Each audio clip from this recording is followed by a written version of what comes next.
Hi guys, welcome back to the channel. We are trying to work with the lighting here because the sun is about to set and it's like super bright or either not bright enough. We're gonna make some chocolate chip cookies, but these ones are made with almond flour. So they're keto, they're healthier for you. They're still a chocolate chip cookie and they are so good. I just got a new gallon of milk. Okay, let's get it. All right, let's make them. Everything is gonna be done in one bowl. We're gonna start with our almond flour. I'm gonna do 2 cups of almond flour, just like always. Pull, then just pour. You wanna make sure you're not compacting it, even more so with almond flour because almond flour is very dry. And it's okay if you have lumps, that's natural with almond flour. To our flour, we're gonna add 1 stick, which is 8 tablespoons or 4 ounces of some melted butter. Now, it is very important that it is melted for the specific reason that I mentioned before with the flour. Almond flour is very dry. Whenever you're making anything with almond flour, it's always important, even if you're using it as like a binder in something, if you're making nuggets, burgers, however, you want to make sure that it has a chance to hydrate. I'm talking at least 5 to 10 minutes. Just so that everything kind of warms up and softens, because or else you will bite into, in this case, cookies that are very powdery.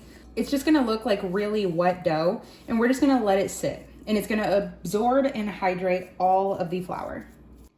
Then to better help hydrate the almond flour, we're gonna add, I would add 1 egg, but I'm gonna add 1/4 cup, so 1/4 of a cup of some applesauce. Applesauce is like a vegan replacement for an egg. I'm not trying to necessarily make these vegan. I just ran out of eggs and I didn't realize it until we got to this point. So you can either add 1/4 cup of either applesauce or 1 egg. It's up to you. Now to add our sugar, I have 2 different types.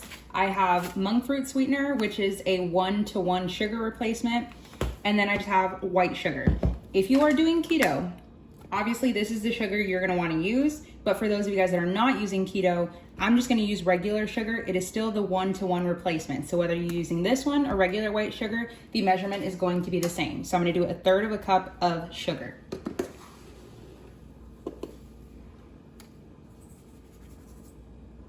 And I'm gonna do 1/2 teaspoon of baking soda. And about 1 teaspoon of some vanilla extract. This is just my vanilla bean paste. Tastes the same. Now we can just fold this all in. Then you can add in 1 cup of dark chocolate chips or milk chocolate, whatever your preference is. I just have some regular ones from Aldi. Of course, to keep it 100% keto, use sugar-free chocolate chips. Or, you know, just add as many as you want. Once again, just mix. The cool thing about using almond flour is that obviously it's gluten-free, so you're not developing gluten while you're mixing. Sometimes people tend to overmix with things because, you know, they just want to make sure that they're doing it right, and they'll end up with a really tough cookie or a really dense cookie, and it's just because it's been overmixed. But with almond flour, never happens.